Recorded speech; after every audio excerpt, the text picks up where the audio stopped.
Off, saglit! Kilala mo ba sila? Kung batang 90s ka, sigurado akong kilala mo sila. Pero kung hindi naman, hayaan mong ipakilala ko sa iyo yung mga anime na talagang kinagiliwan at inabangan namin nung uso pa ang anime sa hapon.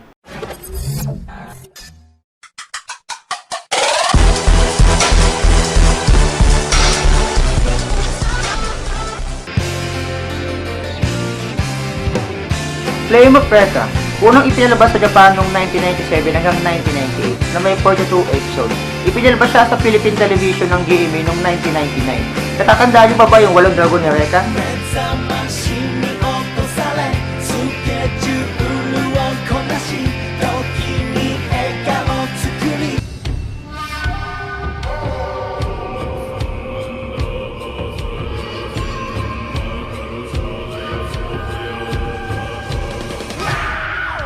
Genki, ang dakilang alagad ni Bajula. Unang ipinalabas sa Japan noong 1995 na mayroong 51 episodes. Ipinalabas siya sa Philippine TV noong 1997 ng ABS-CBN.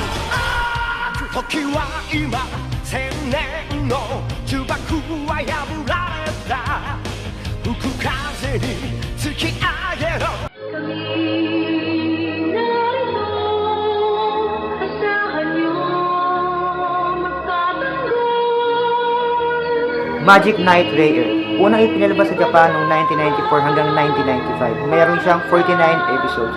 Ipinalabas sa Philippine TV ng ABS-CBN noong 1996 at ng GMA noong 2001. The Slayers. Unang inilabas sa Japan noong 1995 na mayroong 29 episodes. Ipinalabas sa Philippine TV noong 1997 ng ABS-CBN.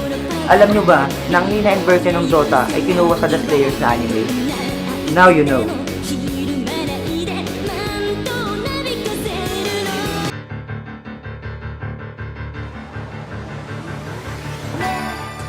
Vision of Escaflowne. Unang inilabas sa Japan noong 1996 na mayroong 26 episodes.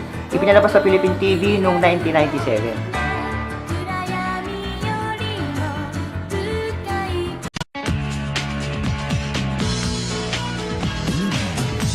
Monster Rancher.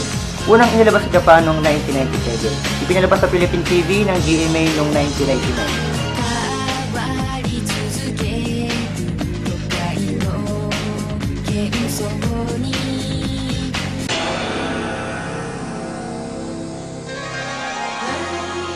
Fushigi Yugi. Unang inilabas sa Japan noong 1995 hanggang 1996 na mayroong 52 episodes. Ipinalabas sa Philippine TV ng GMA noong 1999. Natatandaan niyo ba yung pag-iibigan si Miyaka at Tamahome?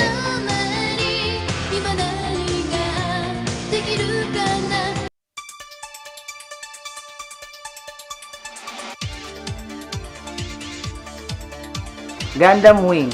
Unang ipinalabas sa Japan noong 1995 hanggang 1996 na mayroong 49 episodes. Ipinalabas sa Philippine TV noong 1999 ng GMA.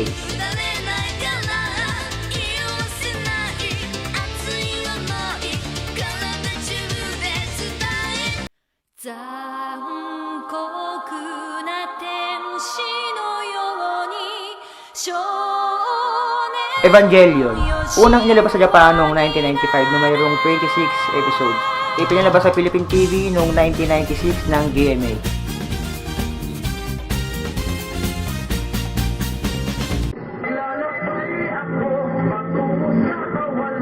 BTX, isa sa mga anime na talagang inabangan namin noon. Unang inilabas sa Japan noong 1995 na mayroong 26 episodes. Ipinalabas sa Philippine TV ng ABS-CBN noong December 1997.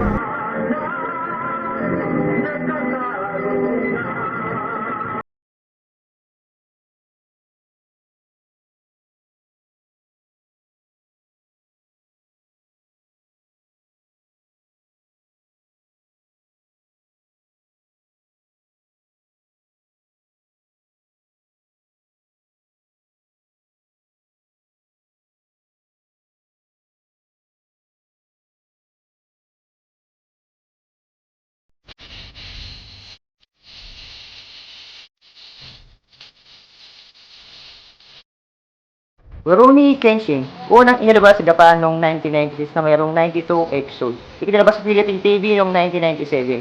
Ginawa ng live action noong 2012.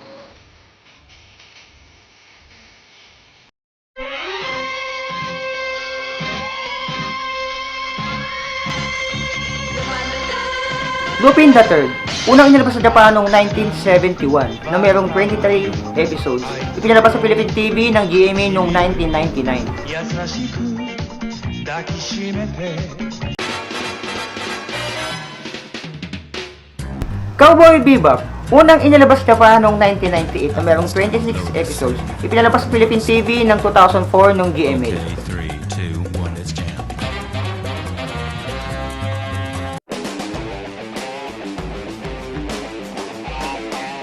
Trigun, unang inilabas sa Japan noong 1998 na mayroong 26 episodes. Ipinalabas sa Philippine TV ng GMA noong 2000.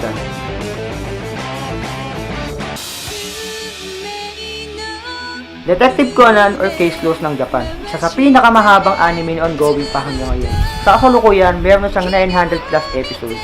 Una siyang umero sa Japan noong 1996 at ipinalabas sa Philippine TV ng GMA noong 2001. Inuyasha, unang inilabas sa Japan noong taong 2000 na mayroong 167 episodes. Ipinalabas sa Philippine TV ng ABS-CBN noong 2002.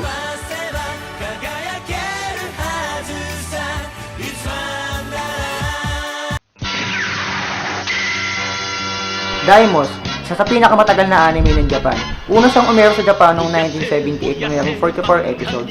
Inero naman siya sa Pilipinas noong taong 80s to 90s. Alam nyo ba na ang salitang Daimos ay kinuha sa isa sa mga pangalan ng buwan ng Mars, which is Deimos?